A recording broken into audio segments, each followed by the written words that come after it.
प्यारे बच्चों, इस पार्ट में हम लोग English class 8 first chapter the best Christmas present in the world का को ख़त्म करेंगे।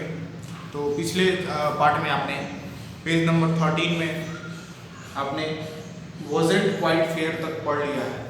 आज हम लोग द टाइम केम यहाँ से इस पैराग्राफ से शुरू करेंगे और इसको फिनिश करेंगे, ठीक है। इस पार्ट में चलिए आप एकदम किताब रखेंगे अपने पास और एक एक लाइन हम लोग अब देखेंगे, ठीक है।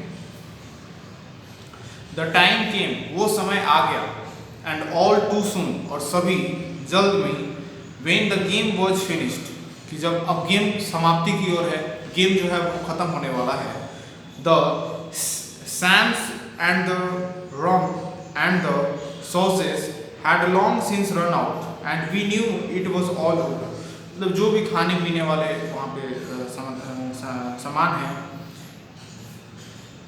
जिनका उन लोगों ने पार्टी में इस्तेमाल किया है, जैसे आपने बहुत सारा सॉसेस का इस्तेमाल किया है, ड्रिंक्स उन्होंने किया है, ठीक है, और उन्होंने बहुत सारे चीज़ खाए पिए हैं, तो ये सब अब खत्म होने वाला है।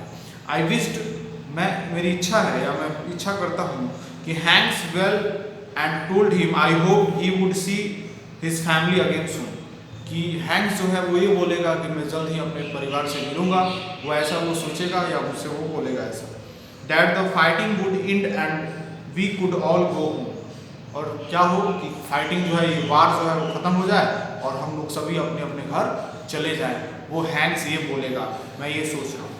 फिर नेक्स्ट पैराग्राफ में है बाबू, I think that it is what every soldier wants on both side, और मैं सोचता हूँ कि ये सिर्फ मेरी चाहत नहीं है घर जाने की, यहाँ पे जितने भी सोल्जर है सभी की चाहत है सब कोई अपने अपने घर चले जाए और ये वॉर नहीं हो, ये लड़ाई नहीं हो। Hanks Wolf said, Hanks Wolf ने कहा, टेक केयर, ख्याल रखना, जिम मैक्रेमसन, कि जिम तुम अपना ख्याल रखना। I shall never forget this moment nor you, ना ही मैं इस पल को भूल सकता हूँ ना ही तुम कभी इस पल को भूलोगे। क्या कि वार के बीच में हम लोगों ने पार्टी सेलिब्रेट किया, एक दूसरे से गले मिले। He saluted and walked away from me, उसने मुझे सलामी दी और उसके बाद वो चला गया। Slowly unwillingly I felt he turned to wave just once and then become one of the 100 of grey coat men drifting back towards their trenches। वो जब जा रहा था उसके साथ सारे सैनिक जा रहे थे, तो मैं देखा कि वो एक बार पीछे मुड़कर उसने वेव किया। वेव करना मतलब देखिए क्या होता है, हाथ टाटा हम लोग बचपन में करते थे, दरअसल उसको ही इंग्लिश में वेव कहते हैं, ठीक है। वो हमें बचपन में ही सिखा दिया जाता है, बच्चा कुछ नहीं तो सबसे पहले यही सीखता है कि बाबू चलो टाटा बोलो, टाटा बोलो। टाटा बोलना तो बचपन में हम लोग सीख जाते हैं, तो इसी को हम लोग वेव बोलते हैं, वेव वेव वेव वेव करना मतलब हाथ हिलाना। सभी लोग ट्रेंच में चले गए और उसके बाद क्या हो रहा है कि दैट नाइट, उस रात को क्या हुआ कि back in our doubt we heard them singing a carol and singing it quite beautifully. It was settle net silent night. क्या हुआ कि जब वो लोग रात में आराम कर रहा था अपने ट्रेंच में, तो क्या हुआ कि वो लोग थोड़ा गाना सुन रहा है। क्यों गाना कहाँ से सुन रहा था, हो सकता है दूसरे वाले पार्टी गाना गा रहे थे, बहुत धीरे धीरे वो सुनाई देता है। आप भी एकदम रात के टाइम में कभी घर के छत पे एकदम सोए हो या खड़े हो तो आपको कहीं दूर से कोई गाना या म्यूजिक सुनाई देता है, आपने ऐसा महसूस किया होगा। तो रात में बहुत आवाज़ जो है बहुत दूर तक चला जाता है क्योंकि मौसम बहुत साफ होता है और शांत होता है, ज़्यादा शोरगुल नहीं होता है, इसलिए।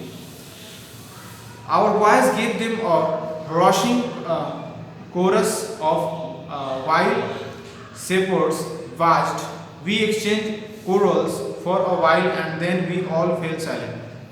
फिर क्या हुआ कि गाना के बीच में ही एक मतलब कुछ वो गा दिया, कुछ ये गा दिया, इस तरह का मतलब सुन सुन के कुछ अपने आप, ऐसा नहीं है कि सब कुछ सुनाई दे रहा है, लेकिन वो लोग गा रहा है, एक दूसरे को सुनाने की कोशिश कर रहा है, मतलब मन ही मन सुनाने की कोशिश कर रहा है, ठीक है।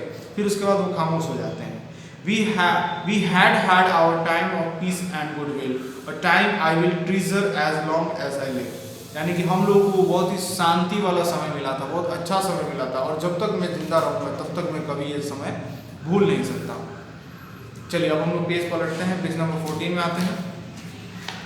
पेज नंबर 14 है डियरेस्ट कोनी, प्यारी कोनी। देखिए ये सब लेटर में लिखा हुआ है, ये सब चीज़। तो dearest Connie, by Christmas time next year, अगले साल क्रिसमस में, this world will be nothing but a distance and terrible memory. अगर अगले साल तक अगर ऐसे ही चला तो क्या होगा, ये कुछ बहुत मतलब खराब, टेरिबल, बहुत ही बुरा तरह से याद बनेगा, पूरा तरह का याद बनेगा कि ना जाने हजारों जाने गए, लाखों जाने गए, ठीक है, इस तरह का मेमोरी होगा, यानी याद बनेगा। I knew from all that happened today how much both armies long for peace, we shall be together again soon, I am sure of it.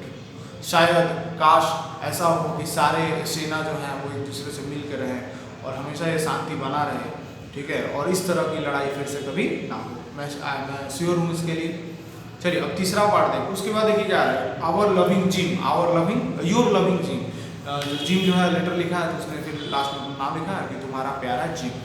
यहाँ पे लेटर खत्म हुआ। अब तीसरा पार्ट यहाँ से देखिए क्या हो रहा है, फिर से वापस आ जाइए प्रेजेंट में, यानी कि अभी के टाइम में क्या हो रहा है देखिए। तो उस लेटर तो खत्म हो गया, पुरानी कहानी खत्म हो गई। यहाँ से क्या बोला है कि I folded the letter again and slipped it carefully back into its envelope. तो जिसने वो क्रैक टेबल खरीदा था उसने लेटर तो पूरा पढ़ लिया, अब उस लेटर को उसने फिर एनवेलप में फोल्ड करके डाल दिया। I kept awake all night, रात भर मैं जगा रहा। By morning I knew that I had to do. अब वो कहानी तो वो समझ गया है जिसने टेबल खरीदा था, वो रात भर जगा रहा और सोचा कि हाँ सुबह मुझे क्या करना है, मुझे पता है। I drove into Bridport just a few miles away.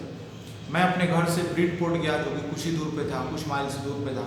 और ड्राइव का पास्ट यहाँ पे ड्रोव लिखा है, ठीक है, मैं ड्राइव करके गया, मतलब वहाँ पे ड्राइव करके गया वो, ठीक है।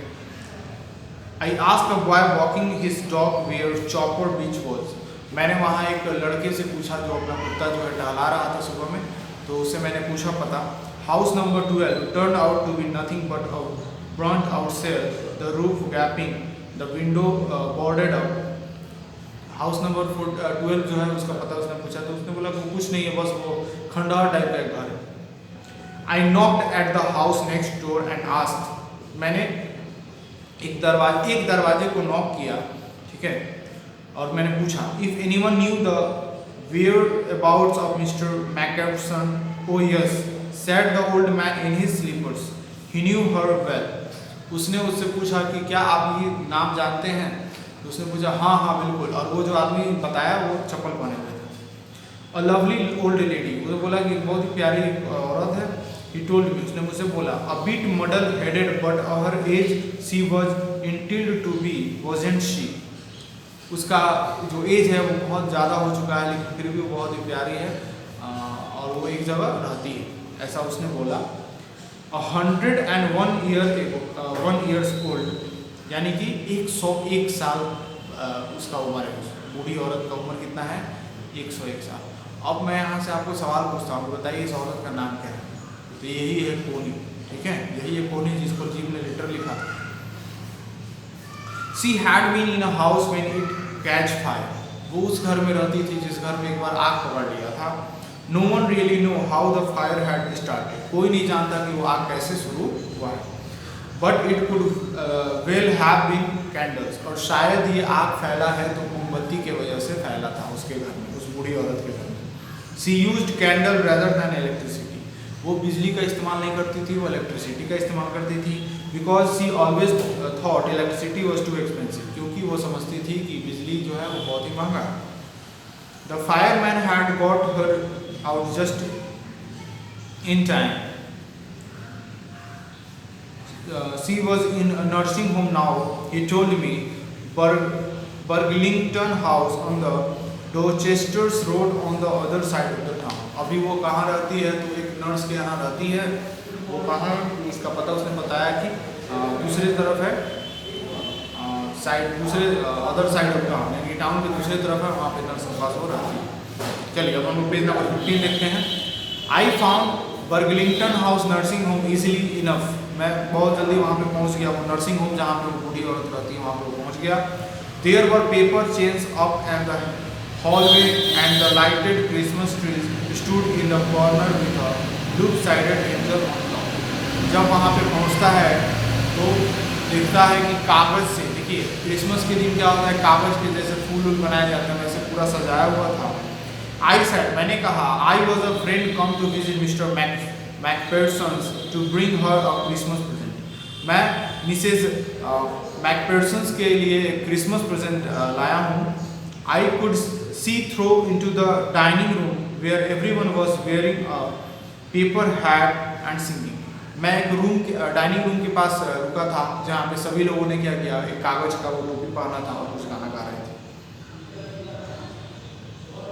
The matron had a hat on too and seems happy enough to sing. और वहाँ पे जो जिसने मुझे केयर किया उसने भी क्या किया था, एक टोपी पहना था और उसने मुझे देख के वो बहुत खुश हुई थी. She even offered me a mince pea. उसने मुझे एक mince pea ऑफर किया. She walked me along the corridor. मेरे साथ वो गई कहाँ, कॉरिडोर में गई, मतलब गई जहाँ जिससे मैं मिलना चाहता था, जिससे मिलना चाहता था कोनी.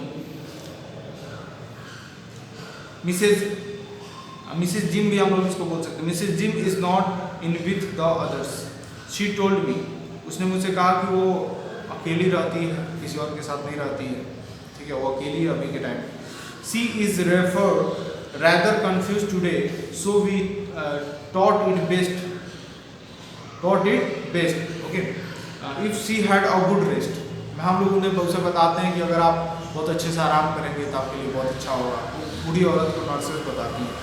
She had no family, you know. उसके पास कोई परिवार नहीं है, जैसा कि आप जानते हैं. No one visit. कोई भी उसे मिलने भी नहीं आता है. So I am sure she will be only too pleased to see you. और इसीलिए मैं बहुत खुश हूँ कि आप उससे मिलने आए हैं, मुझे बहुत अच्छा लगा.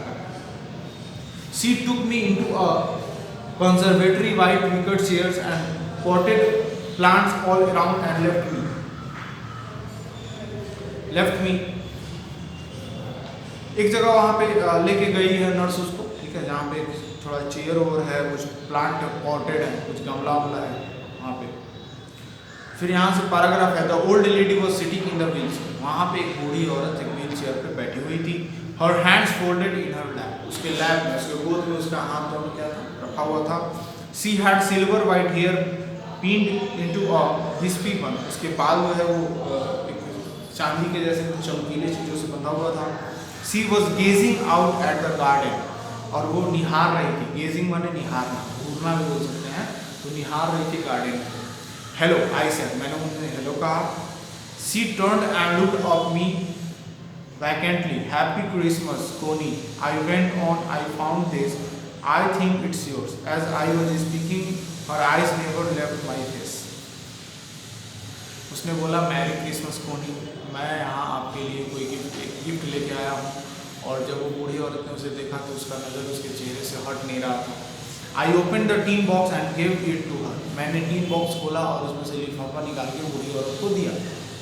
That was the moment her eyes lit up with recognition and her face become suffused with a sudden glow of happiness. जैसे ही मैंने लेटर दिया, उस बूढ़ी औरत का चेहरा खुशी से भर गया. ठीक है, और कुछ याद आने लगा उसे पुरानी बातें. I explained about the text. मैंने उसको पूरा कहानी बताया कि मैं रास्ते से जा रहा था और वहाँ मुझे एक पुराना टेबल मिला. वो टेबल मुझे बहुत पसंद आया, मैंने उसे खरीद लिया. और जब उसके दराज खोला तो उसमें से मुझे एक लेटर मिला. मैं लेटर पढ़ा और यहाँ से आपके पता से आपसे मिलने के लिए आया, ये लेटर देने के लिए.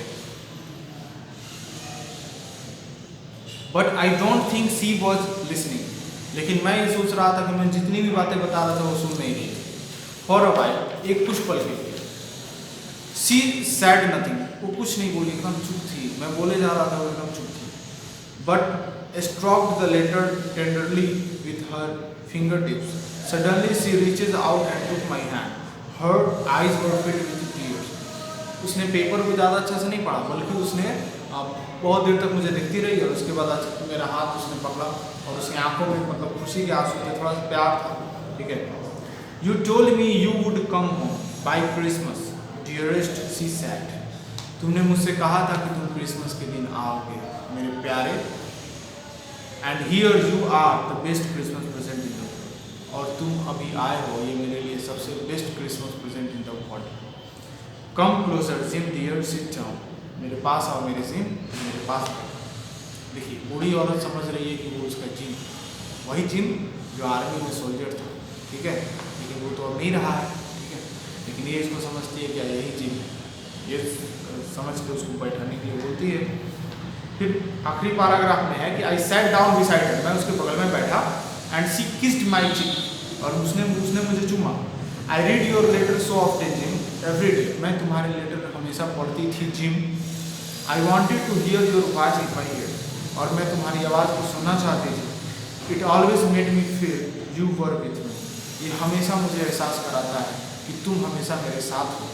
देखिए, जब भी उस ज़माने में क्या था कि सिर्फ लेटर ही आप भेज सकते थे, ठीक है, फ़ोन जल्दी नहीं कर सकते थे, थोड़ा महंगा था, वो मुश्किल भी था, तो लोग सिर्फ लेटर ही पढ़ा करता था। लेटर में वो अपने जितने भी फीलिंग्स है वो सब लिख दिया करता था अपने परिवार में भेजने के लिए। आर्मी में अगर कोई है तो सबसे ज़्यादा लेटर अपने गाँव घर के लिए लिखता था। रेडियो पर उस वक्त नाम लिए जाते थे तो पूरे घर के लोग नाम सुनते थे।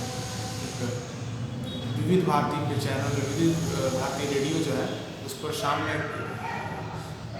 एक स्पेशल वो प्रोग्राम चलता था सैनिकों के लिए। उसमें सैनिक अपने पत्र लिख के विविध भारती चैनल से अपने फरमाइशी गीत बजवाते थे, ठीक है। तो पत्रों का सिलसिला बहुत ज़्यादा था, और उस वक्त लिखने की शैली भी बहुत अच्छी थी। लोग पत्र ऐसे लिखते थे कि अपनी सारी भावनाओं को लिखते थे, अपने सारे फीलिंग्स को लिखते थे। उसको आवाज़ सुनना बहुत मुश्किल था। तो भाई कोनी जो है वो सोच रही कि जिम का एक बार मैं आवाज़ सुनती तो कितना अच्छा होता आखिरी बार, क्योंकि सिर्फ मैं लेटर में पढ़ती हूँ, लेकिन जब भी मैं लेटर पढ़ती हूँ ऐसा लगता है कि वो हमेशा मेरे साथ है। उसने बोला मैं हमेशा तुम्हारा लेटर पढ़ती हूँ। Would you do that for me Jim dear, क्या तुम मेरे लिए एक बार इसे पढ़ोगे मेरे जिम प्यारे, मेरे Jim. I just want to hear your voice again, मैं फिर से तुम्हारी आवाज़ सुनना चाहती हूँ। I would love that so much, मैं इसे बहुत प्यार करती हूँ। And then perhaps we will have some tea, और उसके बाद मैंने उसे सुनाया। उसके बाद हम लोगों ने एक दूसरे के साथ चाय पिया। I have made you nice Christmas cakes, marzipans all around, I know how much you love marzipans. और उसने उसके लिए मार्जिपियन बनाया और बोला कि मैं जानती हूँ कि तुमको ये कितना, कि ये केक जो है ये कितना पसंद है, इसीलिए मैंने तुम्हारे लिए बनाया। और उसने वो केक खाया। तो ये लिखने वाले हैं माइकल मोरकोर्गो, ठीक है, ये सब इंग्लिश नाम है, ब्रिटिश नाम है। तो यहाँ से हमारा चैप्टर ख़त्म होता है। मैं एक बार शॉर्ट में आपको बता देता हूँ इसका फिर से समरी। तो एक व्यक्ति था जिसका नाम था माइकल, जो कि हमारा राइटर है। एक बार वो राइटर क्या था कि जा रहा था एक जगह से, तो उसने देखा कि एक दुकान में पुरानी टेबल पड़ी हुई है, उसको बहुत पसंद है। वो जली हुई थी, टूटी हुई थी टेबल, लेकिन फिर भी उसने उसे खरीद लिया, ठीक है। खरीदा तो उसको घर पे लाया। अगले दिन क्या था, अगले दिन क्रिसमस था। सोचा कि इसको साफ कर लेते। तो सफाई करने के टाइम में उसको एक दराज मिला, और वो दराज खुल नहीं रहा था। बहुत मुश्किल से खोला उसने, खोला तो देखा कि उसके अंदर एक टीन का डब्बा है जिसके अंदर एक लिफाफा है। लिफाफा के अंदर एक लेटर था। बहुत मुश्किल से उसने खोला और खोल के पढ़ा तो पता चला यह एक आर्मी सोल्जर जिसका नाम है जिम उसका लेटर है। जिम ने अपनी वाइफ कोनी को ये लेटर लिखा है, ठीक है। और इसमें वो पढ़ा, उसने पूरा पढ़ा। पता चला कि जिम कैसे प्रथम विश्व युद्ध लड़ रहा था, तो उसको क्या क्या घटना हुआ उसमें सब लिखा हुआ था। तो माइकल जो कि हमारा चैप्टर का राइटर है, उसे लगा कि ये शायद लेटर उसको कोनी को नहीं पहुंचा होगा, तो खूब पढ़ा, रात भर सो नहीं पाया। तो सुबह सुबह चला गया उसे मिलने के लिए, हो सकता है कि उसे दे दे। तो गया तो पता चला कि नहीं ये पढ़ चुकी थी, लेकिन उसको इंतजार था अपने जिम का कि जिम एक बार आखिरी बार आए मेरे से मिले। और वो दरअसल राइटर को जिम समझ बैठी, उसके साथ उसने टाइम स्पेंड किया, खाया पिया, उन लोगों ने केक खाया, चाय पिया और क्रिसमस को एंजॉय किया। और वो इसके लिए सबसे बड़ा क्रिसमस प्रेजेंट था। किसके लिए? तो कोनी के लिए। उसे लगा उसका जिम आ गया, और वो जिम समझ के, मतलब माइकल को ही जिम समझ के खूब अच्छे से उसने क्रिसमस एंजॉय किया। और ये हमारा फर्स्ट चैप्टर था 8th क्लास इंग्लिश का फर्स्ट चैप्टर, ठीक है। तो अगले पार्ट में हम लोग क्या पढ़ेंगे, इसका पढ़ेंगे हम लोग पोएम, ठीक है। पोएम का नाम क्या है बच्चों? The ant and the cricket. Ant and cricket बहुत ही ह्यूमरस, मतलब बहुत ही अच्छा पोएम है, बहुत मज़े आते हैं। देखो चींटी और झिंगुर का कहानी, ठीक है। तो अगले पार्ट में हम लोग इसको पढ़ेंगे। बाकी नोट्स आपको मिलेगा, फेयर कर ही लिए होंगे, ठीक है। चलिए हम लोग अगले पार्ट में मिलते हैं।